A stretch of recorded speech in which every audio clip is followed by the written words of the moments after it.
Hello students. आज का हमारा टॉपिक है construction of quadrilateral. Construction of quadrilateral में आज हम पढ़ने वाले हैं प्रैक्टिस सेट 8.2 के question number 4, 5, 6 and 7। Okay, question number 4 में दिया है if diagonal of a rectangle is 26 centimetre and one side is 24 centimeter. So find the other side of the rectangle. Okay, हमें एक रेक्टेंगल के डायगोनल की value दी है 26 सेंटीमीटर एंड एक साइड की वैल्यू दी है 24 सेंटीमीटर और हमें उसकी दूसरी साइड निकालनी है। तो यहाँ पर मैं एक डायग्राम बना देता हूँ रेक्टेंगल के लिए, रेक्टेंगल की। ठीक है, तो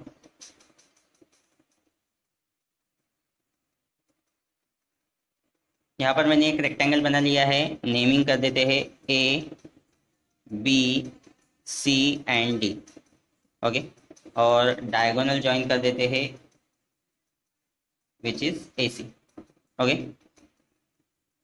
तो जो हमने फिगर ड्रॉ की है उसी को ही कंसीडर करते हैं। Let quadrilateral A B C D is a rectangle.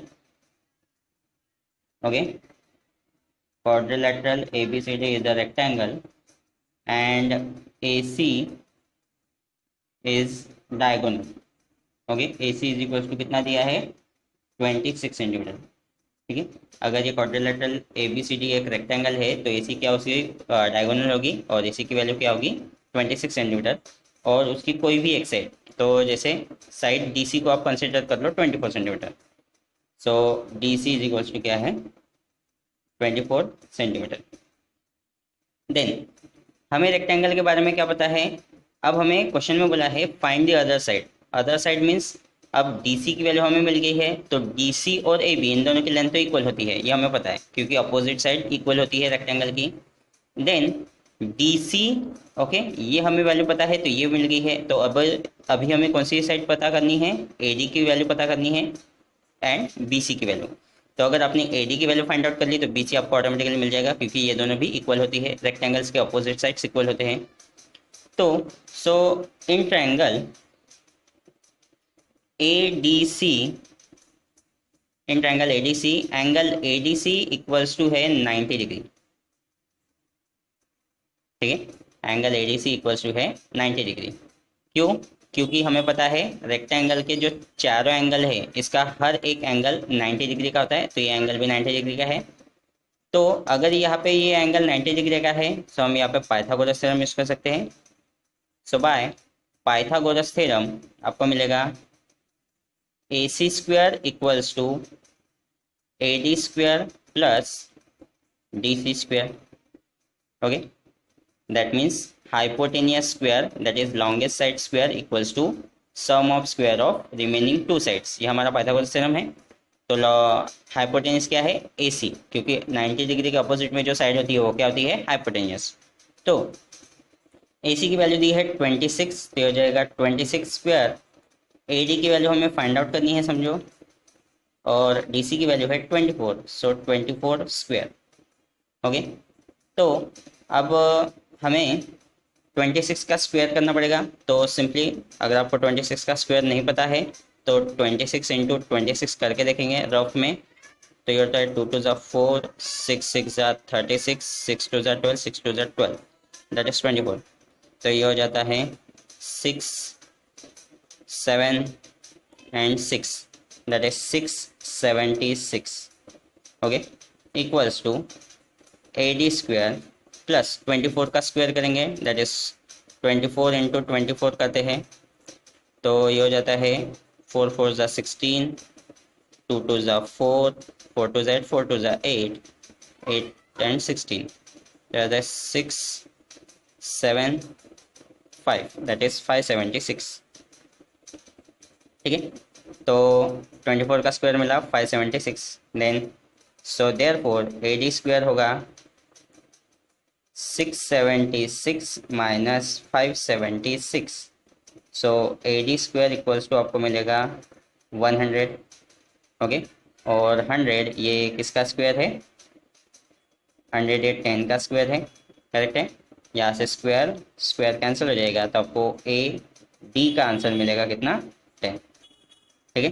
तो ए डी का आपका आंसर मिलता है 10। सो देयरफॉर आप लोग आंसर में क्या लिखेंगे, the other side of the rectangle is 10 centimetre. Okay, ये आपका फाइनल आंसर हो जाएगा। क्वेश्चन नंबर 5 में दिया है find the length of diagonal of a square with side 8 centimetre. Okay, हमें स्क्वायर के डायगोनल की लेंथ फाइंड आउट करनी है जिसके साइड की वैल्यू दी है 8 सेंटीमीटर। ओके, तो यहाँ पर मैं एक स्क्वायर कंसिडर कर लेता हूँ, ठीक है, square P Q R S, ठीक है। और तो इसके डायगोनल कंसिडर कर लेते हैं पी आर, इस तरीके से। तो हमें पता है कि स्क्वायर के चारों साइड्स क्या होते हैं, इक्वल होते हैं, करेक्ट है। तो अगर इसके एक साइड की वैल्यू अगर 8 सेंटीमीटर है तो दूसरे साइड की भी वैल्यू 8 सेंटीमीटर की ही होगी। दैट मीन्स इसके चारों साइड्स की वैल्यू क्या होगी, 8 सेंटीमीटर होगी। तो यही हम कंसिडर यहाँ पे करेंगे, let quadrilateral P Q R S is a square. Okay, so therefore the length of PS and the length of RS equals to 8 centimeter. Okay, then in triangle PSR, okay, in triangle PSR angle PSR equals to होता है 90 degree, क्योंकि square है तो square के भी चारों angle क्या होते हैं, 90 डिग्री के होते हैं। मीन्स हर एक एंगल इसका 90 डिग्री का होता है। बाय पाइथागोरस थ्योरम, यहाँ पे पाइथागोरस थ्योरम यूज करेंगे। पाइथागोरस थ्योरम क्या है, the square of hypotenuse is equals to sum of square of remaining two sides. तो हाइपोटेनियस क्या है, 90 डिग्री के अपोजिट वाली side, that is diagonal P R. तो P R square equals to होगा P S square plus R S square, होगा ऐसा। यह हाइपोटेनियस का square equals to remaining two side का स्क्वायर। ये हो जाएगा P R square equals to P S की वैल्यू है 8, 8 स्क्वायर प्लस इसकी भी वैल्यू है 8, 8 square. So P R square equals to होगा 8 का स्क्वायर होता है 64 plus 64, that is P R square equals to होगा 128। Then taking square root on both side, दोनों साइड में हम स्क्वायर रूट अप्लाई करेंगे। तो स्क्वायर रूट अप्लाई करने के बाद हमें क्या मिलेगा, so P R equals to, यहाँ से square and square root cancel हो जाएगा, तो यहाँ पर मिलेगा square root of 128। So P R equals to होगा, अब 128 का हम फैक्टर करेंगे तो आपको मिलेगा 64 मल्टीप्लाइड विथ 2, 128 होता है।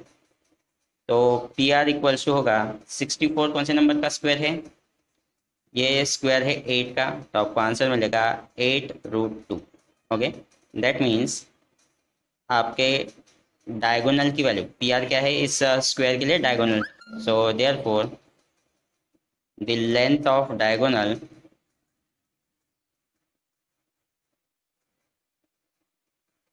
इक्वल्स टू क्या मिलेगा, 8√2 centimetre. Okay, this is your final answer. Next question में हमें बोला है length of diagonals of a rhombus ABCD are 16 centimetre and 12 centimetre. Find the side and perimeter of a rhombus. Okay, हमें rhombus के diagonals की value दी है 16 centimetre and 12 centimetre respectively. हमें रोम्बस की साइड एंड उसका पेरीमीटर फाइंड आउट करना है। ओके, तो चलिए देखते हैं। सबसे पहले गिवन में हमें दिया है quadrilateral ABCD is a rhombus. Okay, quadrilateral ABCD क्या है, रोम्बस है। देन डायगोनल दी है यहाँ पर, तो कंसिडर कर लेते हैं length of AC equals to 16 centimetre and length of B D equals to 12 centimetre. Okay, ये दोनों डायगोनल्स है, ठीक है। A C and B D क्या है, डायगोनल है रोम्बस की, तो उसकी लेंथ हमने कंसिडर की है। देन रोम्बस के बारे में हमें पता होना चाहिए कि डायगोनल जो होती है, ठीक है, रोम्बस की जो डायगोनल्स होती है वो एक दूसरे को बाइसेक्ट करती है। बाइसेक्ट करती है दैट मीन्स दो इक्वल पार्ट में डिवाइड करती है, आधे आधे पार्ट में डिवाइड करती है। तो यहाँ लिखेंगे we know that diagonals of rhombus diagonals of rhombus bisect each other, bisect each other। Okay, एक दूसरे को बाइसेक्ट करती है रोम्बस की डायगोनल्स। तो डायगोनल क्या है यहाँ पर, ए सी पॉइंट एम में बाइसेक्ट करती है, तो ये हाफ पार्ट हो जाएगा, ये हाफ पार्ट होगा, करेक्ट है। तो दैट मीन्स आपको length of A M equals to मिलेगा half of length of A C, correct है। That is length of A M equals to, अगर यहाँ पे आप पुट करते हो 1/2 इंटू ए सी की वैल्यू कितनी है 16, तो 16 का आधा कितना होता है 8 सेंटीमीटर। तो लेंथ ऑफ ए एम की वैल्यू मिल जाएगी 8 centimetre. Similarly length of B M equals to होता है half of B D, length of B D. तो 1/2 इंटू बी डी की वैल्यू दी की कितनी है 12, so therefore length of B M equals to आपको मिलेगा कितना, 12 का हाफ होता है 6, that is 6 centimetre. Okay, then we know that the diagonals of rhombus are perpendicular to each other। okay, the diagonals of rhombus are perpendicular to each other, एक दूसरे को perpendicular होती है। that means ये जो diagonals है ये एक दूसरे को परपेंडिकुलरली बाइसेक्ट करती है। तो दैट मीन्स अगर ये परपेंडिकुलर है तो ये एंगल 90 डिग्री का होगा, इसका हर एक एंगल ये 90 डिग्री का होगा। सो यहाँ पर ये स्टेटमेंट मैं नीचे लिख देता हूँ। तो यहाँ मैंने एक स्टेटमेंट लिख दिया है, diagonal of rhombus perpendicular to each other. Perpendicular है दैट मीन्स यहाँ angle A M B equals to आपको मिलेगा 90 डिग्री। ओके, देखिए आप अगर फिगर में देखते हैं तो एंगल ए एम बी ये आपको 90 डिग्री का मिलेगा, बिकॉज ये जो डायगोनल है एक दूसरे को क्या है परपेंडिकुलर है। तो आगे सॉल्व करते हैं। In triangle A M B angle A M B equals to दिया है आपको 90 degree. So by Pythagoras theorem, यहाँ पे हम पाइथागोरस थ्योरम यूज करेंगे। पाइथागोरस थ्योरम क्या मिलेगा हमें, A B square equals to A M square plus B M square. Okay, hypotenuse क्या रहेगी, ए बी रहेगी, और आपको ए बी की ही वैल्यू निकालनी है। So A B square equals to A M की वैल्यू दी है 16, तो हो जाएगा, सॉरी ए एम की वैल्यू है 8, तो हो जाएगा 8 स्क्वायर प्लस बी एम की वैल्यू है 6 स्क्वायर, तो हो जाएगा A B square equals to 8 का स्क्वायर होता है 64, 6 का स्क्वायर होता है 36, that is A B square is equals to हो जाएगा 100। Okay, so A B equals to 100 square होता है 10 का, so ये 10 square, so square square get cancel, that is A B equals to आपका आंसर मिलेगा 10। Okay, this is the side of the rhombus. तो rhombus की साइड हमें मिल गई है कितनी, 10 सेंटीमीटर। तो यहाँ पे हम लिख देते हैं length of A B equals to 10 centimetre. अब बचा है पेरीमीटर निकालना, ठीक है, पेरीमीटर ऑफ रोम्बस भी हमें निकालना है। सो पेरीमीटर इक्वल्स टू, अब रोम्बस के बारे में हमें क्या पता है कि रोम्बस की चारों साइड्स इक्वल होती है। एंड हमारे पेरीमीटर का फॉर्मूला होता है सम ऑफ ऑल साइड्स, ठीक है, सम ऑफ ऑल साइड्स। तो पेरीमीटर ऑफ रोम्बस का एक कंबाइंड फार्मूला, हमें जनरल फार्मूला मिल जाता है 4 इंटू साइड, क्योंकि रोम्बस में 4 साइड होती है और चारों साइड की सम करनी है, करेक्ट है। बट यहाँ पे चारों साइड क्या है, इक्वल भी है, दैट मीन्स 4 इंटू साइड हो जाएगा फॉर्मूला। तो 4 perimeter equals to 4 into side की वैल्यू है 10, that is perimeter equals to मिलेगा 40 सेंटीमीटर। तो पेरीमीटर ऑफ रोम्बस क्या मिलेगा हमें, 40 सेंटीमीटर।